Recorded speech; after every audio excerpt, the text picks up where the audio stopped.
Saya tuh melihat masa-masa ini Pak Prabowo sebetulnya yang penting saya dilantik dulu jadi presiden. Kalau Pak Jokowi kan mungkin lebih percaya influencer daripada akademisi. Nah ini mudah-mudahan Pak Prabowo tidak.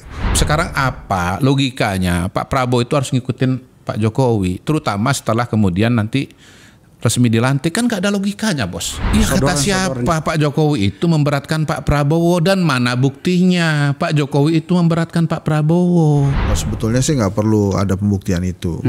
Tapi kan kita ya ini manusia berpikir. Kalau ngomong tuh harus ada dasarnya, Bang Hensar. Iya, kita ini kan manusia-manusia. Kalau nggak ada dasar, maka itu namanya omon-omon. Enggak dong, nggak boleh begitu juga. Nah, itu namanya kecurigaan, itu namanya tuduhan. Loh.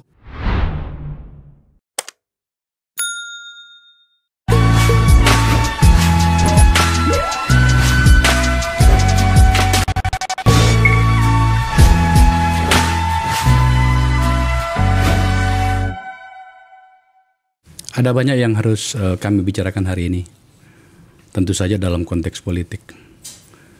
Hari-hari ini Presiden terpilih Pak Prabowo memanggil calon-calon menterinya ke rumahnya di Kertanegara.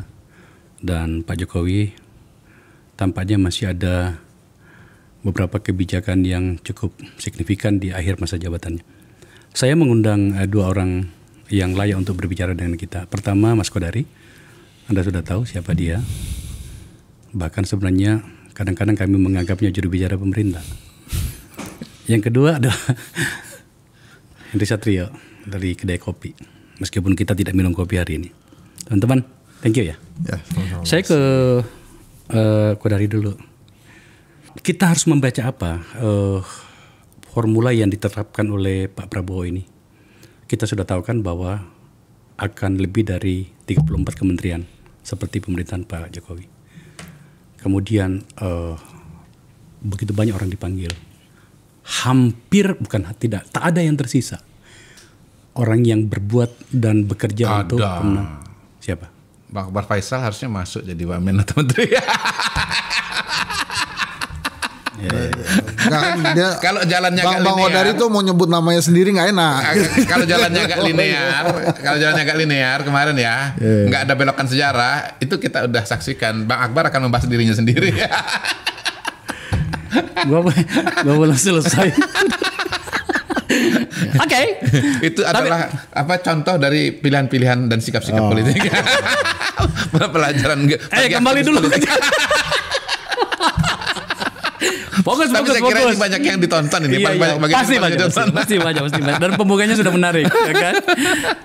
Kita harus membacanya apa? Apakah bisa dikatakan bahwa Pak Jokowi dan Pak Prabowo ternyata betul-betul berada dalam keberlanjutan itu? Dan kalau itu terjadi, ada banyak pertanyaan, apakah betul-betul akan berlanjut sampai 5 tahun yang akan datang, dan seterusnya. Lu janji lo tadi bilang mau ngomong banyak di silakan. Bukan mau janji mau ngomong banyak, ngomongnya nanti aja kalau udah di depan mic. Pertama, ini kan proses yang sangat normal dan sangat biasa. Tanggal 20 mau dilantik. Lalu Pak Prabowo karena dari Pilpres bulan Februari menuju Oktober ini waktunya panjang. Lalu beliau juga bagian dari pemerintahan Pak Jokowi, jadi punya keleluasaan untuk bisa menyusun menterinya itu lebih cepat lah, quote unquote, dibandingkan dengan misalnya dulu Pak SBY dari Ibu Mega, Pak Jokowi dari Pak SBY ke Pak Jokowi gitu. Sampai 2014 itu kan sampai bikin yang namanya rumah transisi kan, termasuk Bang Akbar juga ada di situ. Tuh kan bener kan sebetulnya kalau sejarah ini. Jelasannya begini. Jadi kalau para pemirsa viewer Akbar Faisal kesini, itu begitu masuk ruang tamunya ada poster kemenangan rakyat itu loh. Iya. Yang ada Pak Jokowi JK-nya itu. Nah itu punya keluasan. Saya terima aja sebagai host harus sabar gitu. Nanti akan datang waktunya masanya. Nah kalau presiden yang lain itu biasanya setelah dilantik baru ya mungkin panggil-panggil calon menteri, ya, bisa 1 minggu, bisa lebih. Nah kalau Pak Prabowo ini dia sudah bisa menyiapkan nomenklatur kabinetnya, lalu kemudian memilih orang-orangnya, dan kemarin 2 hari kemarin itu kita melihat bagaimana nama-nama itu dipanggil untuk diumumkan kepada publik. Nama-nama itu sebetulnya sudah dikasih surat pernyataan integritas untuk ditandatangani dari beberapa hari sebelumnya. Itu yang saya dengar ya. Sudah tanda tangan atau tanda tangan pada saat sudah dipanggil? Tanda tangan? Enggak. Di waktu ketemu di Kertanegara itu cuman dikonfirmasi ulang saja. Okay. Makanya ada pengamat yang mengatakan ini kayak sepertinya audisinya buru-buru. Itu salah kaprah itu. Karena dia menyamakan proses itu dengan gayanya Pak SBY. Tahun 2004 misalnya 2009. Kalau Pak SBY betul-betul baru manggil, baru ngobrol dan baru menjelaskan on the spot ya gitu. Kalau ini sebetulnya lebih kepada pengumuman kepada masyarakat saja, dan hemat saya selain memberitahu kepada publik, kepada media nama-nama calon menteri, wakil menteri, juga sebetulnya mungkin nanti berusaha menunggu informasi kalau ada informasi yang penting tapi belum muncul, jangan sampai ada masalah di belakang hari, karena pernah kan ada menteri yang ternyata punya kewarganegaraan ganda ya, atau diduga punya kewarganegaraan Archandra Thakar. Nah itu ya kalau ada yang seperti itu mungkin nanti media akan ngomong, publik akan ngomong. Kalau memang tidak bisa diselesaikan masalahnya ya bisa diganti dengan menteri yang lain. Artinya nama-nama yang dipanggil itu bisa dipastikan mereka akan menjabat sebuah jabatan. Karena kan begini, kenapa pertanyaan ini muncul? Karena kan banyak sekali dipanggil itu. 107 kalau saya nggak salah. 107. Iya, sekitar itulah kira-kira. 49 hari pertama, 58 hari kedua. Iya, tambah badan lembaga nantinya mungkin. Iya. Gitu. Jadi artinya itu sudah firm ya, apalagi dengan penjelasan tadi. Iya. Menurut saya cukup besar ya. Kita akan bicarakan nantinya. Tapi pada bagian ini, sebelum saya lupa, saya harus fair ya bahwa dari sisi ini, sebagian dari cara pandang politik kita itu juga harus memberikan respon yang cukup menyangkut dengan apa yang disebut dengan kesetiaan pada temannya. Saya lihat itu bahwa pada bagian ini Pak Prabowo menunjukkan bahwa oh iya ternyata tak ada yang dia tinggalkan. Iya, no one is left behind. Itu luar biasa itu. Iya. Pada bagian itu ya. Betul. Saya cukup fair untuk itu. Ya. Ensat, mungkin you punya catatan lain menyangkut apa yang pada bagian awal kita bicara ini. Ya, apa yang dikatakan Bang Akbar tadi tepat tuh. Jadi memang semua yang dipanggil itu adalah orang-orang yang berjasa pada Pak Prabowo. Mungkin ada beberapa yang memang secara profesional harus ada. Misalnya seperti Bu Sri Mulyani ya. Ini kan waktu Pak Jokowi itu kan rezimnya rezim hutang lah ya. Jadi harus mau nggak mau harus diteruskan oleh Pak Prabowo untuk bisa memenuhi berbagai rules dari hutang itu ya, mau mengembalikan, kemudian juga mungkin perlu ada hutang-hutang baru buat pembangunan. Jadi kemarin itu saya juga nggak terlalu kaget kalau kemudian ada Bu Sri Mulyani di sana, karena memang kapasitasnya ya mumpuni. Tapi apakah kemudian nanti jadi membuat badan penerima negara yang isinya bea cukai dan pajak itu ya itu juga perlu dipertanyakan, walaupun ada 3 Wamenkyu kemarin. Tapi setahu saya dan seingat saya Bu Sri Mulyani itu mazhabnya bukan pemisahan itu tuh, bukan pemisahan antara Kementerian Keuangan. Itu yang saya dengar awalnya kan ada perencanaan itu ya. Ada apa badan penerimaan negara. Tapi kemudian ternyata makanya kita mengkonfirmasi ke Kodari nantinya. Penting nih. Tidak ada. Apakah menurut Hensat itu ini adalah bentuk dari kompromi Pak Prabowo terhadap agenda keberlanjutan tanda petik dengan Pak Jokowi? Oh ya, itu pasti kompromi. Bahkan kalau kita katakan bahwa ini adalah kabinet instruksi Jokowi juga nggak apa-apa. Ya karena kan saya nggak setuju. Ntar dulu. Kenapa saya bilang nggak apa-apa? Karena saat ini kan Pak Prabowo-nya masih jadi Menteri Pertahanannya Pak Jokowi. Jadi kalau kemudian dia memanggil teman-temannya yang memang berjasa, kemudian yang kompeten, teman-temannya sama menterinya, sesama waktu dia jadi menteri, itu nggak apa-apa juga. Coba tampilkan menteri-menteri Pak Jokowi yang ternyata kembali dipanggil ya. Ini kurang satu nih, ada Budi Ari harusnya. Budi Ari harusnya 17. Oh 17 ya. Oke. Nah terus tapi memang kabinet Pak Prabowo ini karena tadi kita mulainya dengan no man left behind. Ini memang sebuah kabinet hasil kemenangan elektoral yang bisa juga nanti berpotensi membebani negara karena memang terlalu banyak. Tapi kan ini di awal pemerintahannya. Saya juga lebih memilih untuk memberikan kesempatan kepada Pak Prabowo untuk menjalankan kabinetnya, menjalankan pemerintahannya gitu. dengan apapun komposisi menteri. Kalau kita lihat kan ini justru menteri-menteri yang memang berjasa pada pemenangannya. Kita sebut misalnya Pak Amran waktu itu lagi heboh-heboh food estate, Pak Amran masuk beres itu food estate. Dari udara kelihatan beres gitu food estate ya kan. Yang lain-lain juga begitu, Pak Rosan dan lain-lain.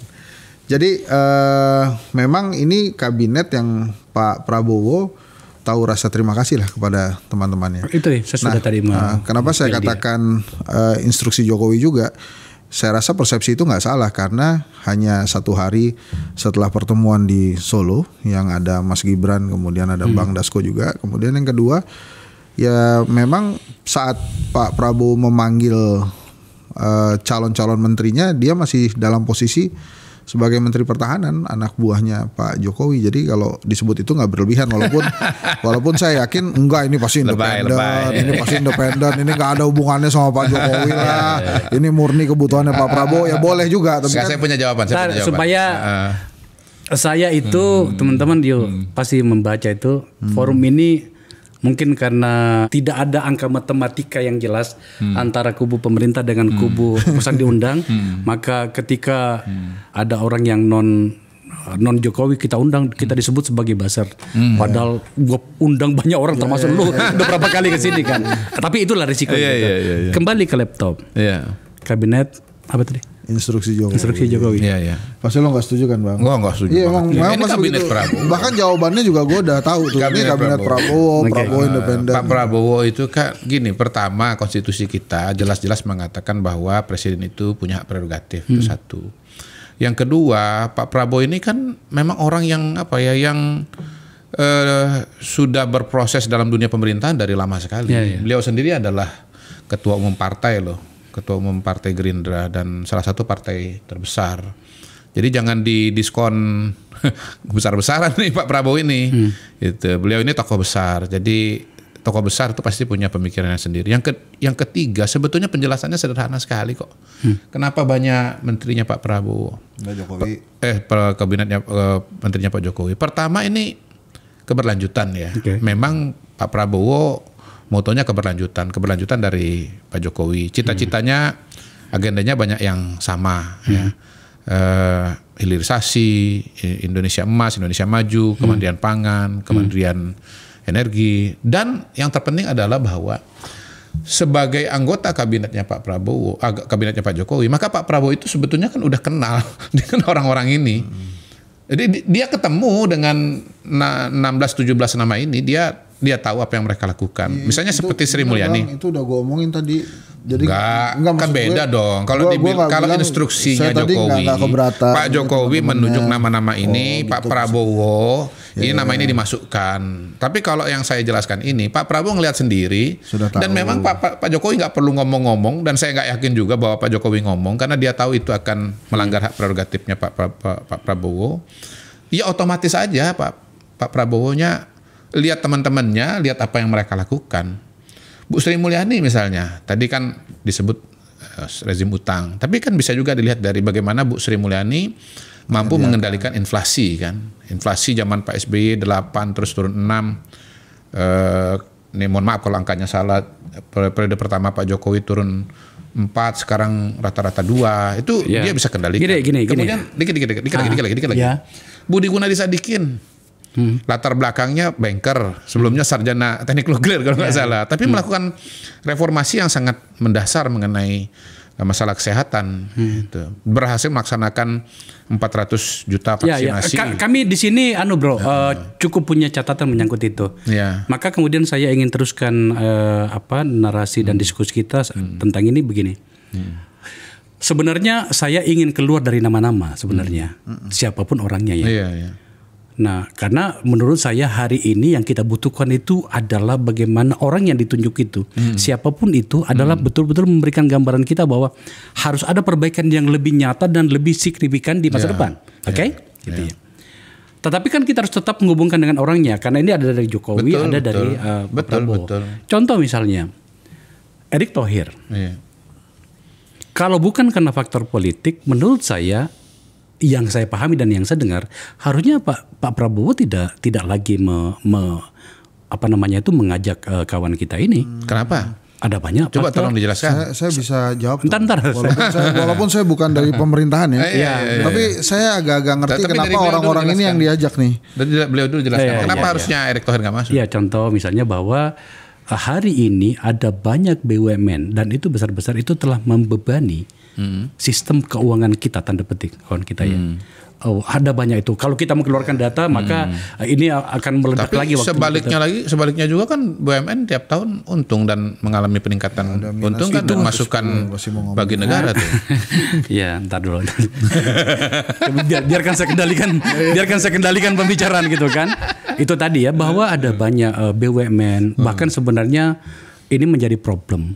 Kan BUMN itu tentu saja tidak semuanya menjadi problem bagi perekonomian kita, bahwa dia menyumbang dividen segala macam bagi negara, ya apa pula lah kalau tidak kan gitu ya. Tapi menurut saya bahwa dari apa yang kita dengarkan, kalau rugi kan lain, untung dengan nggak untung itu beda loh Bang. Iya, tetapi kan harus untung, tidak boleh tidak. Ya kalau gini, kalau dia nggak untung, nama dia ada di situ, kan aneh. Tapi kalau untung nama dia ada di situ, kebiasaan kita hanya mencetak apa yang namanya untung itu. Tetapi kemudian kita mencoba menghindarkan bicara pada wilayah resiko bernama rugi dan segala macam itu. Ada bahkan BUMN yang sudah menyatakan angkat tangan atas beban tanggung jawab dari justru dibubarkan tuh di zaman Pak Erick tegas. BUMN yang gagal, yang nggak bisa. Saya bisa cerita banyak soal itu. Itu sudah lama itu. Perencanaan untuk menutup BUMN celaka itu memang sudah lama. Iya, tapi bukan kan yang dikerjakan bahwa ditutup oleh Pak Erick, iya. Tetapi kan kinerjanya sudah lama gitu ya. Berarti tegas. Oke, nah itu salah satunya. Kemudian banyak macam ya. Maka kemudian sebenarnya akhirnya kita bawa pada wilayah politiknya bahwa nama-nama orang ini 17 ya. Saat ya 17 itu sebenarnya itu adalah paket Pak Jokowi. Tadi siapa Muni ya? Siapa? Budi Ari ya. Ibu Sri Mulyani juga kalau kita mau teruskan tentang catatan itu. Ini kebetulan saya buka ini. Ada teman-teman peneliti dari Harkat Institut ya. Harkat Bangsa Institut itu angka pasti saja 326% angka utang kita naik. Itu belum pada catatan Indef yang mengatakan sebenarnya utang kita itu 2.000 triliun segala macam. Ada catatan banyak dari Tempo lah. Tapi yang saya mau katakan begini. Sebenarnya kita berharap Pak Prabowo itu betul-betul mengambil posisi di mana kemudian mengatakan gini, oke, saya ingin kabinet saya betul-betul kabinet yang bisa menerjemahkan pikiran saya dengan sangat progresif. Tapi tampaknya ini sampai 17, itu bukan angka yang kecil. Maka lagi-lagi kita memang bicara tentang keberlanjutan. Lagi-lagi saya kembali, berarti ini kan paket Jokowi ya? Maksudnya? Kabinet bukan apa tadi namanya? Quote and quote instruksi Jokowi ya. Nah, jadi Pak Prabowo sekali lagi sebagai tokoh besar, sebagai presiden punya alam pikirannya sendiri, punya cita-citanya sendiri. Nah, persamaan Pak Prabowo dengan Pak Jokowi itu banyak. Misalnya mau Indonesia maju 2045, mau menjawab masalah middle income trap countries, mau menjawab isu bonus demografi supaya jangan jadi bencana demografi. Nah, untuk menjawab itu harus ada investasi, pertumbuhan ekonomi harus 8%. Sekarang ini ada ancaman yang konsisten, yang nyata, yang abadi berkaitan dengan isu pandemi. Pandemi kan bisa terjadi kapan saja sekarang. Kalau dulu 100 tahun sekali baru terjadi, 200 tahun sekali bisa terjadi. Kalau sekarang bisa terjadi kapan saja. Lalu kemudian ada ancaman perang dunia ketiga. Berarti Indonesia harus punya kemandirian pangan, kemandirian energi, juga kemandirian kesehatan. Nah, semua itu ya sejalan dengan Pak Jokowi. Jadi sebetulnya apa-apa yang dikerjakan oleh Pak Jokowi akan dikerjakan juga oleh Pak Prabowo. Dan balik lagi kepada penjelasan yang sederhana bahwa ini adalah teman-teman sekelasnya Pak Prabowo. Jadi nggak heran kalau dia ngajak teman-teman sekelasnya. Sebenarnya dia ada sudah melihat dan menyaksikan. Ya, sebenarnya itu ada pertanyaan yang lanjutan dari ini. Bahwasanya kemudian ada faktor-faktor politik, ya namanya juga kabinet. Kalau mengatakan atau menafikan nggak ada faktor politik sama sekali, berarti yang ngomong begitu nggak ngerti politik. Ya. Oke. Saya terima itu. Iya. Ini kan Pak Akbar nih masuk nggak masuk dalam kabinet kan faktor politik. Kalau secara kemampuan saya yakin sih pasti memenuhi syarat. Gue bicara tentang Ya ini contoh nyatanya itu ada di Bang Akbar ini. Apa? Gitu. Kenapa saya? Hah? Kenapa saya? Iya, kalau misalnya kemarin Abang tetap di PSI, saya yakin Abang sudah dipanggil. Tapi kan Abang kan nggak di PSI lagi. Siapa? Partai Solidaritas Indonesia. Solidaritas Indonesia sebagai konsultan. Ya. Masih pegang KTA? Udah lagi? Enggak. Sama sekali nggak pernah. Oh, nggak pernah masuk PSI ya. Oh, saya konsultannya. Saya dengar katanya. Iya, saya tahu. Dekat saya tahu. dengan PSI. Oh, dekat banget. Iya, dekat banget. Anak-anak itu saya bina. Iya, siap. Di ruangan ini mereka belajar. Siap. Gitu. Siap. Dan saya jangan diminta untuk bicara lebih banyak soal itu. Kalau saya bongkar repot loh. Gak apa-apa. Ya, gitu. Bebas aja Bang, ini acara Abang. Jangan. Abang tinggal edit kan. Saya membina mereka. Beberapa bulan mereka saya bina di sini. Saya rancangkan bagaimana organisasinya, gitu ya. Dan itu secara profesional. Ya. Mau diteruskan soal Iya, profesional itu? saya mau ngomong nih Bang. Abang tanya dong. Tunggu deh. Iya makanya. Nah, kebetulan saya di-challenge soal itu. Ya kan? Gitu lah. Saya percaya Abang punya kompetensi untuk jadi menteri, tetapi karena faktor politik nggak jadi menteri kan begitu. Udah biasa aja. Kita ini kan orang tahu diri lah kita ini kan gitu.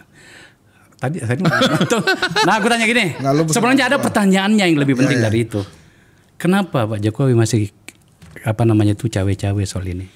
Oh, gini, saya tuh ngeliatnya sih ini mudahnya ya. Saya tuh melihat masa-masa ini Pak Prabowo sebetulnya yang penting saya dilantik dulu jadi presiden.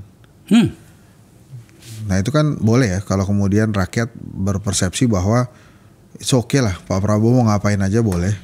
Yang penting dia dilantik dulu dan kita berusaha untuk mengerti itu. Makanya kemudian diminta ke Solo dia datang. Pokoknya dia jaga banget lah pencitraannya Pak Jokowi itu sampai akhir ya. Kemudian pasti ada perbincangan itu dan saya sih gini ya. Saya juga nggak keberatan sebetulnya terserah Pak Prabowo aja kalau ngundang-undang orang ini jadi menteri. Walaupun kalau kita kupas satu-satu kan pasti kita ketemu aja gitu. Nah ini Pak Prabowo gimana sih? Katanya mau yang bersih, tidak main APBN gitu kan. Tapi kalau kita buka-bukaan kan pasti ada aja kita ketemu aja nih case-case-nya yang belum selesai. Jadi kalau untuk siapa-siapa menterinya saya oke. Tapi saya berpendapat bahwa ini adalah kabinet yang dihasilkan karena kemenangan elektoral dan punya potensi untuk membebani anggaran negara nantinya. Nah, kemudian dari mana sisi independensi Pak Prabowo? Saya ngelihatnya ya dari sisa dari 17 orang ini. Dan kemudian bagaimana dia menerjemahkan no one left behind tadi gitu ya, dipanggil semuanya Gus Miftah, Rafli Ahmad semuanya dipanggil. Nah, lantas kemudian kita harus berharap apa pada kabinet ini? Ya memang ujung-ujungnya adalah mungkin setahun 2 tahun pertama keberlanjutanlah yang diharapkan oleh Pak Jokowi di kabinet ini. Gitu. Apakah ini kemudian dianggap representasi Gibran? Kan boleh tuh ya Pak Prabowo punya menteri-menteri sendiri, kemudian Wamen diberikan wakil presiden diberikan kesempatan untuk mendorong nama-nama juga di kabinetnya, ya boleh juga. Tapi saya mau mengakhiri itu Bang. Jadi yang perlu kita lanjutkan itu adalah bagaimana nanti setelah Pak Prabowo memimpin, impian dia menjadi masan Asia itu terpenuhi, kemudian impian dia perekonomian naik sampai 8% gitu ya. Dan yang paling penting adalah Indonesianya tetap aman. Saya buat menjadi lebih jelas diskusi kita teman-teman. Kalau kemudian yang diajak ke sini adalah menteri-menteri yang diakui oleh banyak orang dan disepakati oleh para juru bicara publik seperti Kodari tentang kinerja Jokowi, itu yang diajak itu wajar dong. Misalnya Pak Menteri PUPR, siapa namanya? Basuki, tapi kan nggak ada. Ya, Retno Marsudi. Iya, nggak ada juga. Nggak ada. Tapi kalau kemudian orang yang tadi nyebut soal utang lah, kemudian ada menteri yang bahkan namanya disebutkan berulang-ulang di pengadilan korupsi, tapi kemudian diajak. Saya mau tanya, sebenarnya harapan macam apa yang sedang ditawarkan kepada kita dari situasi ini? Sebelum saya ke Kodari. Nggak, kalau saya sih ngeliatnya itu tadi ya, underline saya adalah Pak Prabowo, apapun yang penting dia dilantik dulu. Dan menteri-menteri yang 17 ini semuanya punya jasa sama beliau waktu di kampanye. Masing-masing ada. Jadi kelihatannya kriteria pertama adalah menteri-menteri yang berjasa pada dirinya pada saat kampanye. Jadi itu perkara apakah kemudian Retno Marsudi yang berkualitas itu punya jasa nggak sama Pak Prabowo waktu Pilpres itu Pak Prabowo yang menentukannya gitu. Jadi kalau tadi pertanyaan Bang Akbar, harapan macam apa ya? Justru pertanyaan balik saya adalah sampai kapan kemudian menteri-menteri ini bertahan di kabinet Pak Prabowo? Jawaban saya adalah pada saat Pak Prabowo sudah independen dan merasa percaya dirinya meningkat berkali-kali lipat sebagai presiden, orang-orang ini juga akan diganti oleh orang-orangnya. Simpan dulu itu, kita akan bicara soal itu. Tapi tampaknya melompat lebih jauh. Ya. Udah mulai nyoret-nyoret. Ya tadi itu pertanyaan yang sama, bro. Bahwa kalau kemudian bukan paket politik tanda petik ya, maka seharusnya kalau kita bicara prestasi hari ini kan apa ya? Sekarang pencitraan soal Jokowi berhasil segala macam. Saya yakin Anda akan membantahnya, Mas Kudari. Tetapi publik telah menyetujui bahwa selain yang namanya infrastruktur, Pak Jokowi bermasalah dalam banyak kebijakannya. Tetapi justru tampaknya menterinya justru nggak ada di sini. So sebenarnya kemudian gugatan orang itu mengatakan gini, kenapa pula orang-orang ini yang di-endorse bahasa publiknya seperti itu yang kita dengarkan? Ya pertama menurut saya bukan cuma 17 nama ini yang berjasa kepada Pak Prabowo. Yang di luar 17 nama ini juga sangat-sangat berjasa. Kalau itu ya, kita ini kan seolah-olah tadi disampaikan bahwa nama-nama ini ditunjuk karena berjasa. Dan yang di luar itu tidak berjasa. Saya mau proporsional aja bahwa nama-nama yang di luar 17 ini juga sangat-sangat berjasa. Justru tidak mulai begitu dari Immanuel Ebenezer misalnya, Pak kalau Rahmat itu gini bro. Ya, sorry, yang kedua. Saya potong dulu. Sorry bro, dari dong. Belum selesai. Saya harus mengendalikan dulu. Belum selesai. Yang dikatakan tadi berkaitan dengan 17 ini. Yang dikatakan tadi dari 17 ini sebetulnya dibandingkan dengan 107 menteri itu cuma 15% saja. Kenapa sorotan ke sini? Dan saya betul-betul khawatir dengan narasi bahwa Pak Prabowo ini nanti tunggu dia percaya diri. Pak Prabowo sangat percaya diri. Itu bahaya tuh narasi seperti itu. Kalau Anda punya presiden Anda ada bilang nggak percaya diri itu bahaya. Apalagi Pak Prabowo ini dia ini jenderal Kopassus, Pangkostrat, mendirikan partai, udah ikut pilpres berkali-kali, nggak mungkin nggak percaya diri. Percaya diri, tapi saat ini dia sedang berkompromi dengan keadaan. Iya, jangan dibilang nggak percaya diri. Nah, itu kan dua hal yang berbeda itu. Saya sebenarnya melihatnya gimana? Diskusi kita ini bukan tentang Pak Prabowo ya. Lagi-lagi kan kita sudah bicara tadi bahwa dari awal tadi kita lagi bicara mengenai kabinet Pak Prabowo. Bukan, paham. Jangan lupa, silakan diputar. Pertanyaan pertama mengenai kabinet Pak Prabowo kok. Kenapa tiba-tiba bukan Pak Prabowo? Bukan, maksud saya ini dalam konteks bahwa Pak Prabowo tadi itu ingin membalas tanda petik pada orang yang berjasa padanya. Clear barang itu. Dia orang yang bisa berterima kasih. Tapi yang kita bicarakan sebenarnya itu ada dua tokoh. Pak Jokowi dengan Pak Prabowo. Sebenarnya Hensat ingin mengatakan begini. Pak Hensat ingin mengatakan begini sampai dia bilang begini, masih bertahan lama nggak ini? Ada lagi nih, tampaknya ada orang yang tak juga merasa cukup hingga kemudian kita harus keluarkan kata cawe-cawe itu lagi. Itulah maksudnya sebenarnya. Itu kan pandangan Bang Hensat. Mungkin juga untuk sampai level tertentu pandangan Bang Akbar. Saya menolak pandangan itu. Enggak apa-apa. Menurut saya bahwa ini semua adalah kabinetnya Pak Prabowo. Iya, itu clear. Lah kenapa jadi clear lagi? Nah, itu kan tadi clear. Kan Anda kan sibuk mengatakan bahwa instruksinya tadi Pak kita kan Jokowi, membahas persepsi. Tolong ya dicabut kalimat. Tunggu. Kabinet kalau judulnya kalau Anda meyakini bahwa memang Pak Prabowo itu dominan. Bahkan saya mesti menyebut antara soal judul, nggak ada soal wapres antara itu. judul dengan persepsi.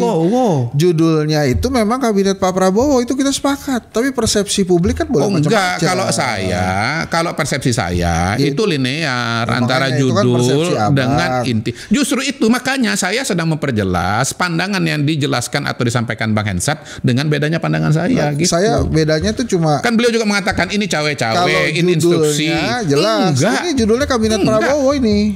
Iya, ya sudah. Tapi kemudian dijelaskan ini komposisinya ada berbagai persepsi. Ada orang-orang Pak Prabowo. Semuanya berkontribusi. Ada orang-orang yang 17 di antara 107 cuma 15%. Kenapa ngangkat-ngangkat yang 15 seolah-olah ya ini semua menafikan yang sisanya tadi itu berapa saya udah hitung tuh 83 itu paling tidak 97 malah. Sorry 90. Kalau menteri doang 30%. 90. Gini, teman-teman sekalian. Ya 30% kan bukan mayoritas. Saya ambil lagi ya. Itu bukan di sini bukan forum ini kita tidak terbiasakan kita bertengkaran itu yang kemudian kita tidak fokus pada. Siapa yang nggak fokus kalau saya fokus betul dari tadi. Kalau saya fokus betul, saya menyimak Bang Hensat, saya menyimak Bang Akbar dan saya berusaha fokus. Gini. Ya, yang saya maksud itu begini. Sebenarnya justru yang kita mau bahas itu adalah bagaimana kita maju selangkah dalam hal berpolitik. Tanggal 20 yang akan datang itu akan ada presiden baru dengan seluruh komitmennya terhadap rencana-rencananya dan programnya. Oke? Nah, tapi juga kan kemudian kita ini masih berada di kawasan kebudayaan timur. Mungkin saja ada persepsi mengatakan mungkin saja Pak Prabowo merasa nggak enak segala macam lah. Yang kita mau tekankan ini adalah bisa nggak sebenarnya para pihak dalam hal ini Pak Jokowi itu tidak lagi memberati tanda petik pemerintahan ini dengan tawaran-tawaran atau kata siapa Pak Jokowi itu memberatkan Pak Prabowo dan mana buktinya Pak Jokowi itu memberatkan Pak Prabowo? Nggak ada porsinya Pak Jokowi itu untuk memberatkan Pak Prabowo. Dia bukan ketua partai. Jadi Anda mengatakan sama sekali tidak ada nama yang didorong. Nggak ada. Nggak ada nama. Saya justru minta ditunjukkan buktinya itu apa. Nggak ada buktinya sama sekali. Bahkan logika dasarmu juga nggak ada. Bayangkan Pak Jokowi itu bukan ketua partai. Iya, udah. Dari mana dia mau menuntut ini dan itu kepada Pak Prabowo? Nggak ada ceritanya, nggak ada jalannya. Jadi kita sudah dapat jawaban nih. Kodari mengatakan sama sekali tidak benar Pak Jokowi itu menawarkan, meminta, menyodorkan nama kepada Pak Prabowo, nama-nama menteri yang dipakai di kabinetnya untuk dipakai lagi di kabinetnya. Buktikan aja sebaliknya kalau memang dia meminta ada pembuktian. Kalau memang ada. Nih kalau sebetulnya sih nggak perlu ada pembuktian itu. Tapi kan kita ini manusia berpikir. Kalau ngomong tuh harus ada dasarnya Bang Hensat. Iya, kita ini kan manusia-manusia. Kalau nggak ada dasar, maka itu namanya omon-omon. Enggak dong, nggak boleh begitu juga. Nah, itu namanya kecurigaan, itu namanya tuduhan. Loh, nggak apa-apa kan? Kalau orang-orang menggunakan pikirannya, ini kan kita ditonton orang-orang menggunakan pikirannya untuk membaca situasi, membaca keadaan, ya. Jadi kalau kemudian hasil dari kritisasi atau pemikiran-pemikiran itu membaca sebaliknya tentang situasi dan keadaan itu kan boleh juga. Boleh aja. Saya juga sedang menjelaskan yang sebaliknya. Kemudian maksud saya dalam diskusi tentang pemikiran itu bukti-bukti bisa diubah menjadi pikiran-pikiran. Ya kalau saya sementara itu ini harus ada bukti, ada datanya. Abang kan berkata seperti itu. Karena apa? Hal-hal seperti itu kan sulit dibuktikan. Kenapa?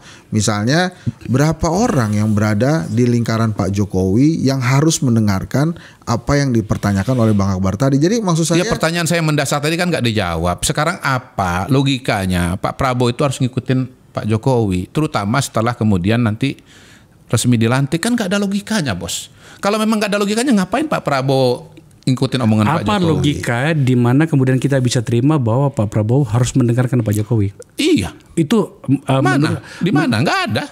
Logikanya yang Anda bukan mendengarkan ya. Kalau mendengarkan pasti mendengarkan lah ya. Tapi wajib mengikuti sampai keluar kalimat kabinet instruksi Jokowi itu. Ada itu yang saya bantah. Quote and quote.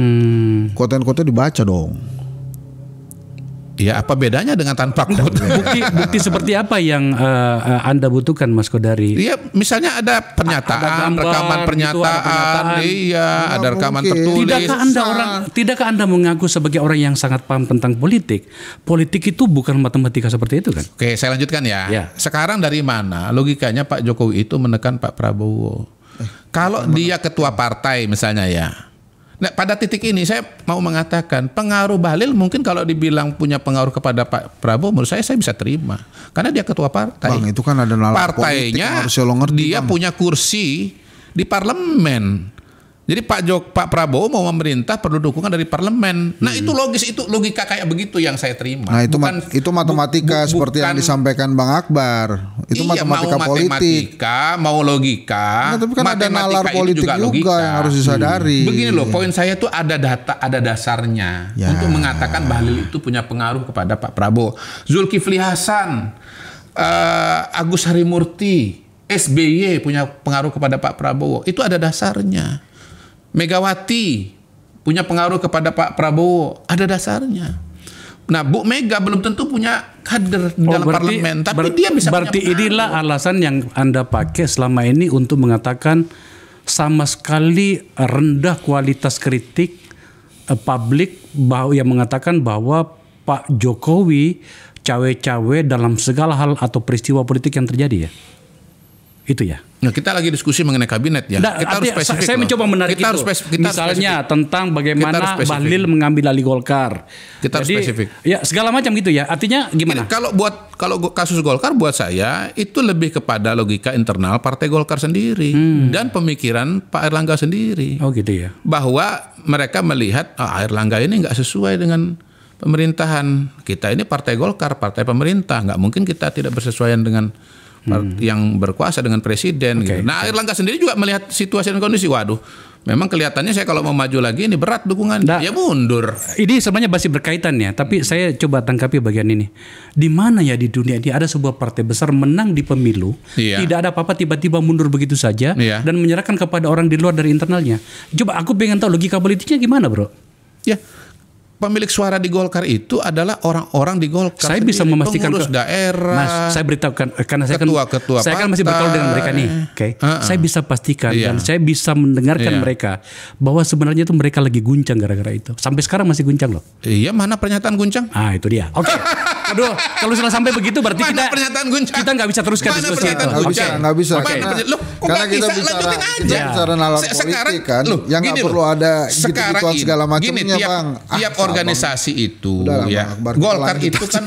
Golkar itu kan partai besar ya. Punya kalkulasinya sendiri, punya value-nya sendiri. Kenapa sampai saya sebutkan ini karena juga punya logikanya sendiri, punya sendiri, punya value-nya sendiri. Hormatan itu dong. Jangan disamakan Partai Golkar dengan PDI Perjuangan. Kita sudah ketemu. Apa yang terjadi di PDI Perjuangan belum tentu sama dengan di Golkar. Pada bagian ini saya sudah bisa mengunci bahwa tampaknya pemahamanku tentang situasi politik ini belum sampai pada ilmunya Mas Kodari gitu. Nggak masalah. Saya mohon maaf gitu. Nggak sama. Sebagai politisi saya harus mengakui itu. Tapi kita meneruskan diskusi kita. Sekarang pada kabinet ini, saya akhirnya mulai masuk pada tadi. Kita sudah lewatin ya. Sudah Mas Kodari menolak bahwa tidak ada cawe-cawe Jokowi, tidak ada sodoran segala macam. Udahlah, kita anggap itu bahwa itu seperti itulah adanya. Tapi Yu tadi mengatakan bahwa ini mungkin saja barangkali untuk tahap awal saja. Banyak orang mengatakan gini, nggak lama barang ini, ya kan? Bisa sampai pada reshuffle segala macam. Bisa aja. Nah, bisa dijelaskan lebih jauh tentang itu? Ya, yang pertama kan ini memang dipanggilnya ini pada saat Pak Jokowi, pada saat Pak Prabowo masih menjadi menterinya Pak Jokowi. Lain soal kalau kemudian dipanggilnya setelah dia dilantik, mungkin akan berbeda. Nah, kalau kemudian ditanya kira-kira sampai kapan ini, ya sampai kemudian Pak Prabowo memutuskan bahwa ada perubahan-perubahan di kabinetnya yang harus diselaraskan dengan tujuannya dia saat itu. Mungkin tujuannya dia saat ini adalah dilantik. Gitu. Nanti pada saat setelah dia dilantik ada tujuan-tujuan lain untuk mempercepat pembangunan misalnya. Seperti apa kira-kira tujuan dan model eksekusi dari tujuan-tujuan itu tadi? Itu misalnya makan gratis. Dia punya persepsi dan keinginan bahwa anak-anak Indonesia itu mesti sehat semua. Maka dia akan pertimbangkan itu sebagai hal yang dilakukan untuk mempercepat pembangunannya. Kemudian yang kedua, dia impikan angka peningkatan ekonomi Indonesia ini sampai 8%. Dia akan ke sana. Nah, berhubungan dengan orang-orang yang kita bicara tentang orang-orang nih. Apa hubungannya dengan itu tadi? Ya, dia akan melakukan evaluasi. Apakah orang-orang ini masih selaras dengan tujuannya dia? Gitu. Kalau misalnya tidak selaras dengan tujuannya dia, ya mungkin akan di-reshuffle atau mungkin juga akan dikecilkan lagi tuh kabinetnya. Karena kabinetnya besar nih. Jadi bukan hanya bingung secara pembiayaan pegawai, belanja pegawai, tapi juga tentang infrastruktur. Pada bagian itu sebenarnya itu kami sebagai rakyat ini ya, kita kan rakyat ini. Rakyat itu sebenarnya sedang mencoba untuk menimbang dalam pikiran kita masing-masing bahwa politik ini yang ada saat ini sebenarnya untuk kita atau untuk mereka. Kalau permainan elit seperti itu kemudian kita berada pada posisi mana? Itu sebenarnya tujuan saya angkat itu isu ini gitu.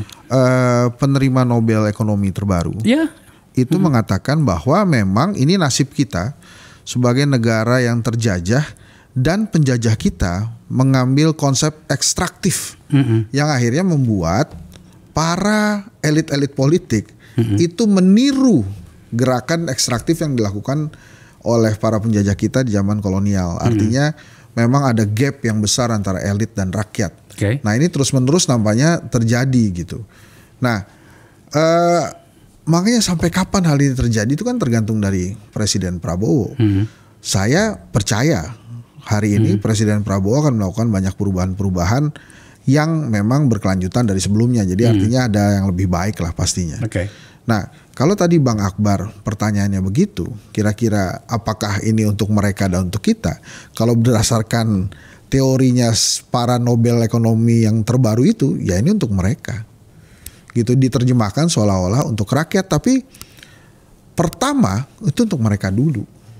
Baru kemudian untuk rakyat. Walaupun kalau kita tanya para elit politik, ini untuk siapa? Untuk rakyat pasti jawabannya. Serius ini barang ini, Mas Kodari?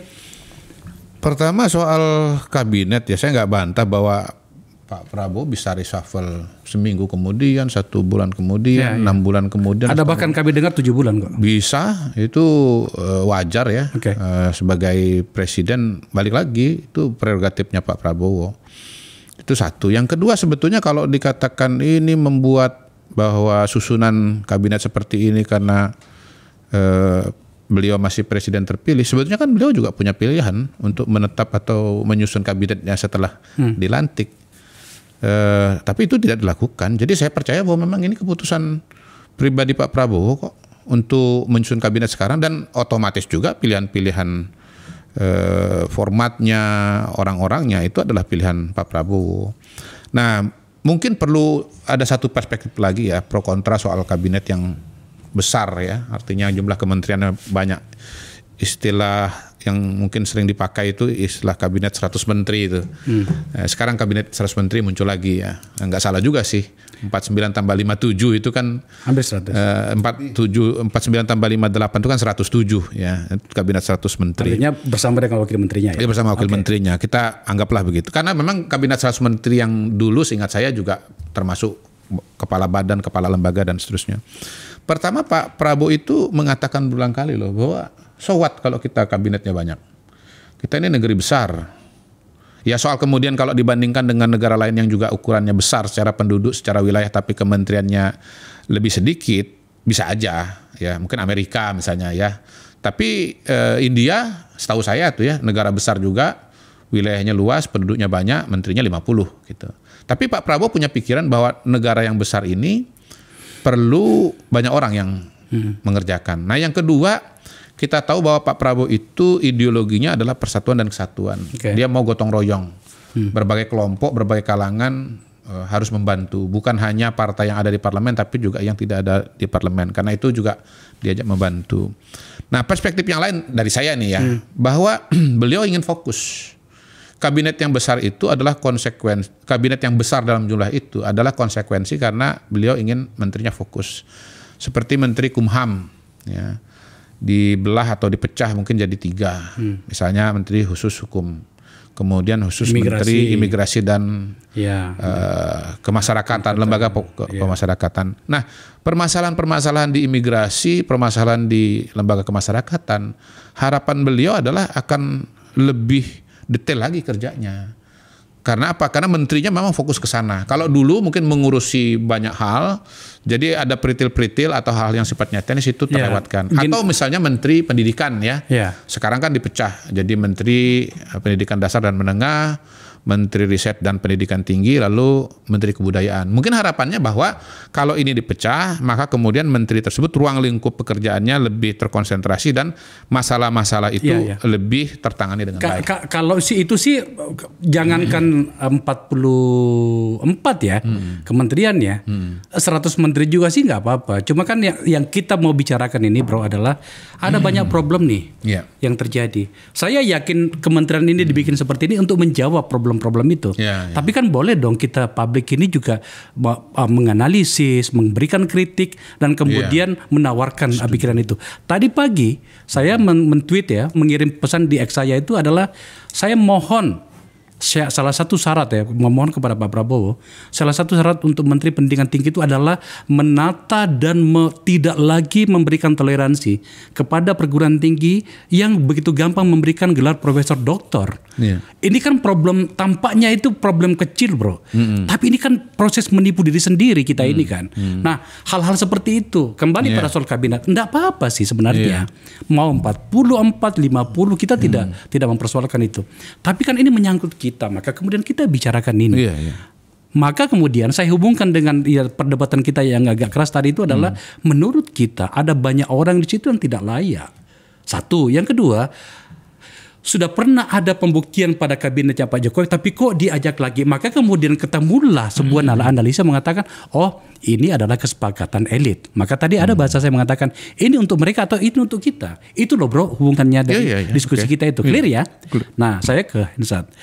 Pada situasi seperti itu, maka kemudian apa yang bisa kita perdebatkan dan diskusikan dari situasi ini dalam hal hubungan dan relasi antara relasi politik berikut dengan seluruh kaitan psikologisnya antara Pak Jokowi dan Pak Prabowo. Ada banyak orang yang menerjemahkan terlalu jauh bro. Katakan begini, ketika nantinya Pak Prabowo merasa bahwa ini harus hati-hati saya katakannya, ketika mengatakan bahwa lu terlalu jauh deh cawe-cawe seperti itu. Meskipun yang kita tahu bahwa dia begitu menghormati bekas pimpinannya itu sebagai presiden dan menteri pertahanan, tapi itu kan akan mengganggu juga nantinya. Lagi-lagi nantinya yang akan terganggu secara langsung adalah kita sebagai publik. Apa catatanmu Hensat? Jadi yang pertama memang kita harus percaya bahwa Pak Prabowo ini berbeda dari Pak Jokowi.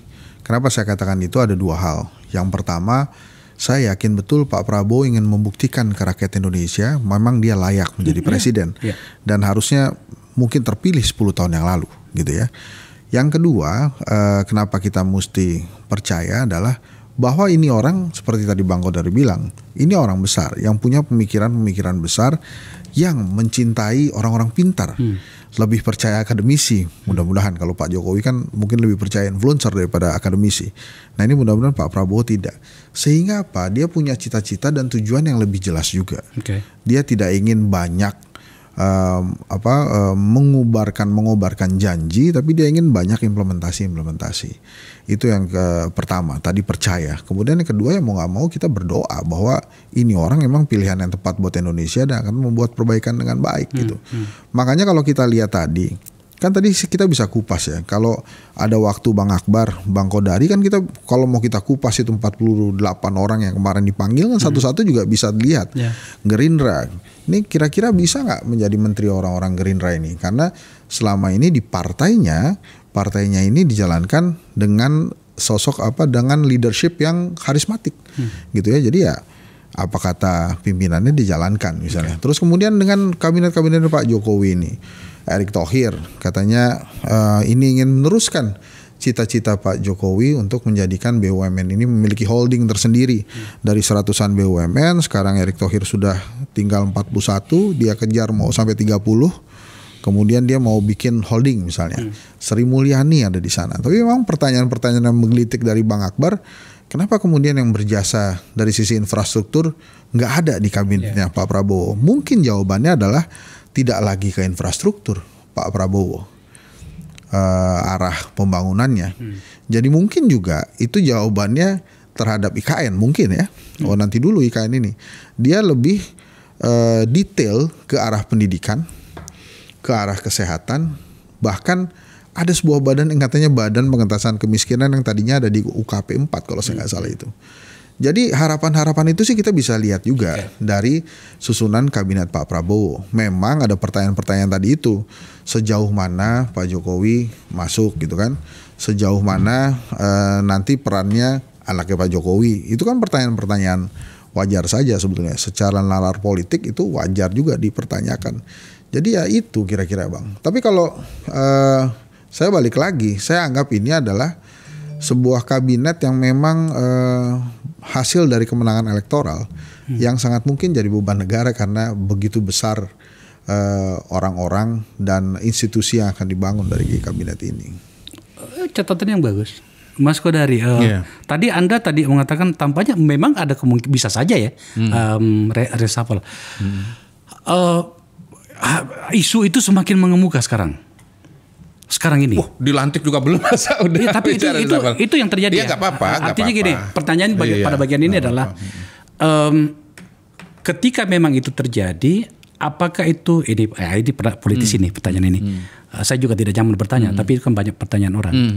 Apakah itu berarti kalau reshuffle misalnya berarti itulah titik di mana kemudian peran Pak Jokowi terhadap pemerintahan Pak Prabowo itu berakhir?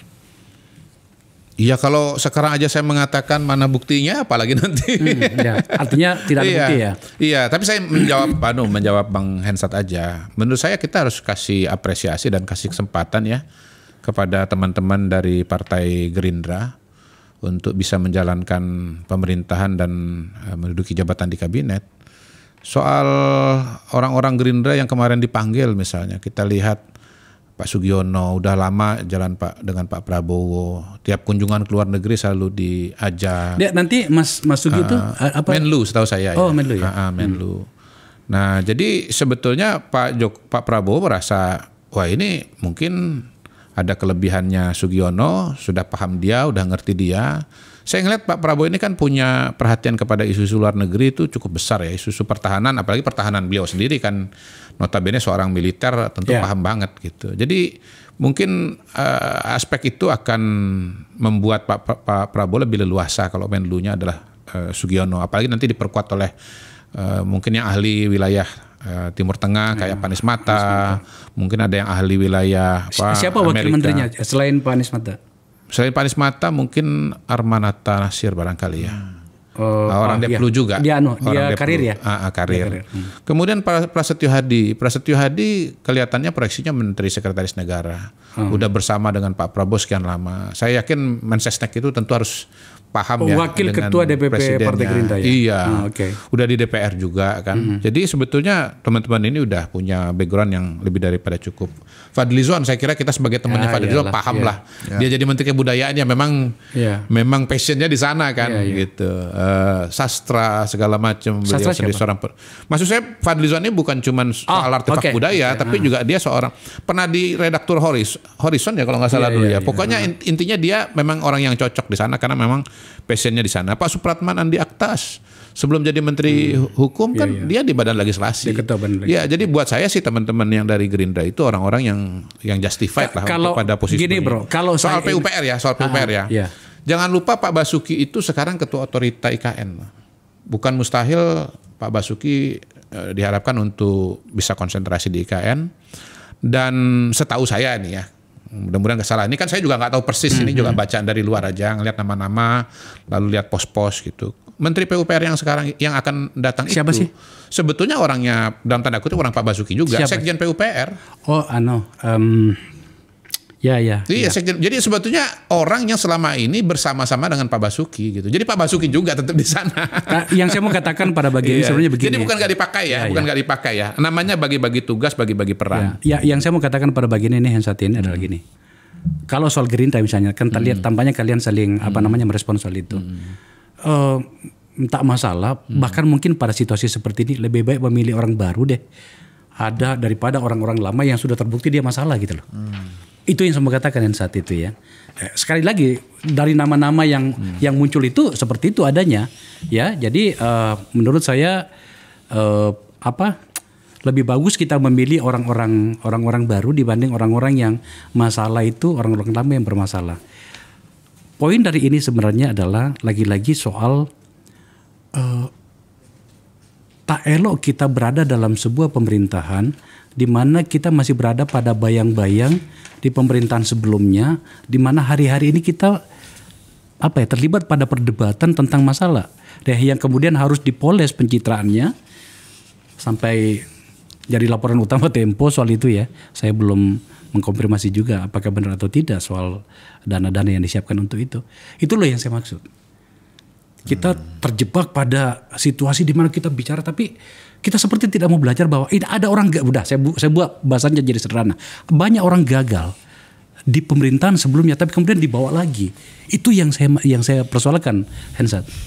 Ya itu kan makanya kabinet ini sekarang lebih terlihat komprominya dibandingkan dengan independensi dari presidennya. Jadi saya sih lebih cocok misalnya banyak orang Gerindra di sana, karena kan mereka pasti patuh tuh sama Pak Prabowo. Pasti patuh.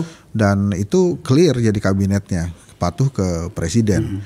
Nah ini kan sekarang banyak betul semua partai politik masuk ke sana, ditambah lagi dengan tokoh-tokoh di kabinet sebelumnya yang juga masuk gitu. Jadi karena nanti kompromi, jadi pelaksanaannya juga akan kompromi, jadi penuh dengan hal-hal kompromi. Makanya tadi saya katakan, ya kita tunggu nih Pak Prabowo pada saat memang mendrive kabinet ini akan seperti apa. Saya sih ngarepin memang seperti dia. Jadi artinya tercapai 8% ekonomi, tercapai macan Asia, tercapai stunting yang turun, tercapai juga makan siang bergizi gratis itu. Jadi itu sebenarnya yang saya harapkan. Saya tuh pengen memang optimis, walaupun beberapa orang mengajak untuk pesimis karena dulu katanya di zaman Pak Jokowi awal semuanya optimis, ujungnya jadi pesimis. Tapi saya enggak, saya tetap merasa saya percaya Pak Prabowo dan ini optimis, walaupun bagaimana nanti dia menggerakkan kabinetnya itu masih jadi misteri buat saya. Mas Kodari. Iya. Pertama untuk pola di kabinet, saya melihat ada pola baru ya Pak Prabowo ini dibandingkan dengan presiden-presiden sebelumnya, Bang Akbar. Kalau dulu itu partai yang kalah itu dapat 2 menteri, yang menang dapat 3 atau 4. Sekarang kelihatannya agak ekstrim tuh. Jadi yang kalah itu kalaupun diakomodasi cuman 1 menteri saja. Bahkan seperti Nasdem malah tidak masukkan menteri sama sekali. Yang masuk dan dapat 1 PKB ya? PKS misalnya, itu pun bukan orang yang resmi anggota PKS, siapa tapi sih? profesional yang direkomendasi. Dosen ITB, profesor siapa gitu namanya. Saya enggak. Yang hanya 1 nama itu? Iya 1 nama itu saja. Dia yang teknik industri. Afiliasi PKS ya? Iya itu afiliasi PKS. Dia jadi menteri apa nantinya? Kayaknya menteri tenaga kerja. Kemungkinan menteri tenaga kerja. Yang profesor dari ITB itu. Siapa Ilya? Siapalah? Itu nanti cuma satu kata saja. Itu sudah dinyatakan oleh Pak Ahmad Heriawan. Itu dari kami. Gitu. Kemudian PKB mungkin secara formal mungkin 2, tapi menurut saya 1 ya. Kan ada Karding. Caimin kan datang, kemudian kan Caimin ada sebagai apa Kadir Karding. Mungkin sebagai salah satu Menko. Saya melihat menteri ketua-ketua partai ditempatkan sebagai Menko. Kecenderungannya ya, kecuali mungkin ada arrangement khusus. Misalnya Kadir Karding kita masih baca sebagai PKB atau pendukung Pak Prabowo dalam Pilpres? Dua-duanya. Karena setahu saya sampai sekarang Bang Karding belum mundur juga ya dari dia masih belum mundur ya. Belum. Karena itu kita masih anggap 2, walaupun kita bisa juga katakan dari sisi politis bahwa misalnya dia ditarik sebagai pribadi misalnya. Bisa Demokrat dapat berapa? Demokrat 3 atau 4 ya kalau nggak salah. AHY jadi Menko dong. Menko. AHY, Rifki sama Iftitah. Ada Iftitah. Rifki Sekjen, Iftitah. Oke. Iya. Itu sama-sama menteri itu. Menteri juga. Berarti 3 menteri. Iya. Wakilnya paling tidak 3 menteri lah yang kita lihat ya. Ditambah Wamen. Enggak, kalau yang datang hari pertama itu menteri. Datang hari pertama itu. Berarti dapat 3 dong kalau kayak gitu. Katanya Wamen. Yang jelas begini. Poin saya adalah bahwa nih, Pak Prabowo itu yang tadi itu Yasirli ya. Yasirli betul. Yasirli. Jadi pada dasarnya begini, Pak Prabowo juga tentu sebagai presiden di sistem presidensialisme dengan multipartai dan dalam demokrasi itu kita tahu ada pembagian eksekutif legislatif, maka ya beliau akan membutuhkan dukungan dari partai politik gitu. Jadi keterwakilan partai politik itu sangat mewarnai menurut saya ya sebagai sebuah kalkulasi politik atau logika politik yang sangat-sangat wajar dalam menyusun kabinet gitu. Jadi Pak Prabowo juga sebetulnya sudah cukup proporsional, ya yang menang itu diberikan banyak kursi, dan menurut saya dari situ kita bisa mengatakan bahwa ini adalah partai-partai yang menjadi penyokongnya Pak Prabowo. PDIP nggak dapat ya? Siapa? PDIP saya dengar tadi ke Hambalang tiba-tiba muncul ada Pak Budi Gunawan. Jadi ya, tapi kemungkinan bukan, sementara bacaan saya ya, tidak masuk sebagai partai tapi masuk sebagai sebagai jalur individu lah kira-kira, jalur persaudaraan. Dan dapat Menko ya? Mungkin. Okay. Jadi ini kan semua kan masih dinamis juga, pertemuan Prabowo dengan Bu Mega. Pada dasarnya saya mengatakan begini, sebelum Prabowo ketemu dengan Megawati itu harusnya tidak ada porsi menteri. Tapi kan mungkin ada jalan alternatifnya, tidak ketemu tapi ada utusan. Yeah. Dan nyatanya Mas Pram sudah 2 kali ketemu nih. Sudah 2 kali datang kepada Pak Prabowo. Jadi pertemuan Prabowo dengan Megawati tidak terjadi, tetapi sebetulnya komunikasi itu berjalan. Salah satunya lewat Mas Pram. Mas Pram sebagai messengernya Ibu Megawati mengirimkan pesan-pesan. Mungkin saja misalnya pesannya PDI Perjuangan tidak masuk dalam kabinet sebagai partai, tapi tetap mendampingi di luar gitu ya. Dan kalaupun misalnya ada yang masuk, itu adalah pilihan pintunya pintu pribadi gitu. Kita sampai pada bagian-bagian akhir diskusi kita teman-teman sekalian. Kita lihat ya, Hensat ya. Semua partai politik ada. Baik yang hampir masuk tapi kemudian menyatakan tidak masuk. Dalam hal ini Nasdem ya. Bahkan sampai organisasi-organisasi ormas keagamaan juga ada nih. Muhammadiyah dengan NU juga ada nih. Sampai Muslimat NU juga ada ya. Ini Fatayat atau Muslimat ya? Beda ya? Muslimat ya, oke. Dari sini kemudian kita lihat bahwa betul kata Kodari tadi bahwa Pak Prabowo itu lebih memilih untuk kebersamaan dan kebersatuan. Kita hormati itu. Okay. Tapi pada sisi yang lain bangsa ini harus bertumbuh. Jika kita selalu satu bahasa dalam segala hal, kita nggak bertumbuh loh. Kita stuck loh dalam konteks demokrasi. Saya kadang-kadang bertanya pada teman-teman, kenapa sih kita begitu takut untuk berbeda? Tidakkah perbedaan itu membuat kita menjadi lebih matang? Maka kalau misalnya ada kalian berantem antara Kodari dengan Hensat pada narasi ya, menurut saya itu sehat banget. Nggak apa-apa, apalagi secara pribadi memang berteman. Sehat banget loh gitu kan. Nah, kembali ke laptop bro. Tidakkah itu tidak bagus bagi masa depan kita dalam demokrasi dengan gambaran kabinet ini? Sebetulnya ujian di trias politika kita itu masih bisa nggak kita menggunakan teori trias politika itu dalam kehidupan bernegara. Itu yang saya maksud. DPR itu bisa nggak dia melakukan fungsi dan tugasnya? Kalau dia tidak bisa melakukan fungsi dan tugasnya, ya artinya kita berharap lagi kepada misalnya media massa yang tasbihkan sebagai pilar keempat demokrasi, akademisi dan aktivis. Ini kan sebetulnya kalau pelaksanaan reward and punishment di DPR oleh partai politik tidak dilakukan karena ada perbedaan, mungkin DPR-nya bisa melakukan fungsi yang baik untuk menyerap aspirasi rakyat dan menyampaikan aspirasi rakyat. Tapi kan ini reward and punishment-nya partai politik itu diterapkan untuk orang yang berbeda dan kejam gitu kan, reward-nya dan punishment-nya itu langsung PAW. Maka ya akhirnya semuanya menjadi satu suara tergantung dari ketua umum. Ketua umum tergantung dari penguasa. Jadi kalau pertanyaan Bang Akbar, apakah nanti berbahaya? Ya sangat berbahaya kalau satu, DPR tidak bisa melakukan tugas dan fungsinya.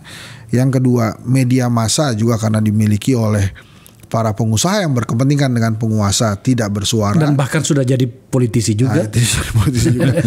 Kemudian akademisi juga akhirnya tidak berdaya, aktivis tidak berdaya ya. Akhirnya kondisi dalam hal yang tidak terlalu menyenangkan, bahkan sangat tidak menyenangkan. Karena Indonesia ini sudah ditasbihkan selalu berbeda kan. Karena kita berbeda itulah makanya kita kuat. Berbeda itu makanya kita satu. Memang ajaib Indonesia ini berbeda-beda tapi bisa jadi satu negara. Itu yang luar biasa. Keajaiban jadi mudah-mudahan selalu ada ruang di dalam demokrasi kita kan. Yang kita takuti itu. Sebenarnya itu kenapa sampai saya juga harus bikin forum seperti ini ya. Meskipun dengan format yang sedikit agak soft ya. Kan itu tadi catatan bagus dari Anda, Mas Kodari. Ya, setuju saya. Untuk mengelola negara ini ya, statecraft itu kan sebetulnya buat saya ada 2 sisi. Ada demokrasi, ada teknokrasi gitu. Nah, cara kita melahirkan pemimpin, memilih pilot itu sistem yang namanya demokrasi. Yang kedua, dalam menjalankan pemerintahan juga ada sistem yang namanya demokrasi. Dalam demokrasi itu kan ada pembagian wewenang, tuh ada eksekutif, ada legislatif, ada yudikatif. Apa-apa yang dilakukan oleh eksekutif diimbangi ya oleh legislatif. Makanya legislatif juga punya wewenang membuat undang-undang, melakukan pengawasan untuk anggaran gitu. Jadi dalam sistem demokrasi itu inherent ada mekanisme checks and balance, ada mekanisme untuk political control di situ. Tiap 5 tahun ada political control lagi lewat yang namanya pemilu, ada evaluasi dari masyarakat memilih presiden, memilih partai politik, memilih anggota DPR. Nah, tapi di sisi yang lain kita juga harus memahami bahwa tujuan bangsa dan negara ini kan ingin jadi negara maju gitu. Ya, kita ingin jadi negara yang kuat secara ekonomi, kuat secara politik, ya, mandiri secara pangan, secara kesehatan, secara energi. Mohon maaf ya, buat saya tujuannya itu bukan demokrasi, bukan. Demokrasi itu adalah satu sisi menuju jalan kepada Indonesia maju itu. Yeah. Nah, di sisi yang lain kita perlu teknokrasi. Teknokrasi itu apa? Perencanaan pembangunan, pembuatan kebijakan publik, implementasinya. Yang di situ membutuhkan proses-proses dukungan dari eksekutif, dukungan dari legislatif, pekerjaan dari yudikatif, diimplementasikan oleh birokrasi, TNI, polisi, semua bekerja di situ gitu. Nah, sisi teknokrasi ini yang hemat saya harus kita cermati betul dalam perjalanan ke depan. Kita perlu teknokrasi yang kuat supaya apa? Supaya tujuan-tujuan, target-target pembangunan, macan Asia itu bisa tercapai. Termasuk pada saat yang bersamaan kita menghindarkan masalah-masalah seperti middle income trap country, kemudian bencana demografi gitu. Itu teknokrasi adalah jawabannya. Nah, mencari teknokrasi ini bukan berarti kemudian meninggalkan demokrasi sama sekali, nggak bisa. Menurut saya demokrasi itu sudah inherent di kita ini. Kita ini sudah sekian tahun dalam sistem demokrasi, nggak mungkin kita meninggalkan sistem demokrasi. Elit politik pun juga sudah bekerja dan berada dalam sistem demokrasi tersebut. Ya, balik lagi contoh par excellence adalah Pak Prabowo. Bagaimana Pak Prabowo ingin jadi pimpinan nasional, ikut konvensi, gagal mendirikan partai politik, maju calon wakil presiden gagal, bekerja lagi tetap di eksekutif. Akhirnya bisa maju calon presiden. 2 kali maju, yang ketiga berhasil. Jadi saya yakin sih ini sudah menjadi jadi kesepahaman, dan karena itu kita tidak perlu terlalu risau dengan soal demokrasi itu. It's there. Ini sudah bersama dengan kita dan kita akan bekerja dalam sistem itu. Catatan yang bagus, teman-teman sekalian. Dalam hal Pak Prabowo itu saya mengangkat dalam banyak diskusi saya. Itu mengatakan betapa kuat orang ini. 20 tahun dia menunggu ya. Iya. 20 tahun menunggu, pernah terbuang. 20 tahun berproses gitu ya. Iya. Bahkan maraton politik. Bahkan sejak kecil dia telah terbuang bersama dengan keluarganya. Betul. Menurut saya tidak banyak orang yang bisa seperti itu. Punya stamina dan mental ya. Tapi pada sisi lain ini adalah milik kita bersama. Bangsa ini milik kita bersama. Bukan hanya Pak Jokowi, bukan hanya Pak Prabowo, Akbar Faisal, Kodari, Ensat gitu kan. Itu harus kita bicarakan teman-teman sekalian. Itulah tujuannya kemudian kenapa forum ini saya gunakan kata mari bercakap-cakap. Kadang-kadang kita naik tensi biasa. Iya. Supaya kalau nggak ditonton orang itu juga dia masalahnya gitu kan gitu ya. Oke, teman-teman sekalian terima kasih ya. Sama-sama Pak Akbar. Pemirsa, itu tadi lagi-lagi saya harus mengatakan bahwa ini milik kita bersama. Bahwa ada yang namanya elit iyalah. Tetapi pada situasi tertentu kita harus menyepakati bahwa kita harus membicarakan bangsa ini. Kalau tidak untuk kita tapi untuk anak-anak kita. 2 orang tamu-tamu saya ini, hebat-hebat ini telah mencoba memperdebatkan hal yang memang harus kita bicarakan dan perdebatkan. Terima kasih menyaksikan percakapan ini.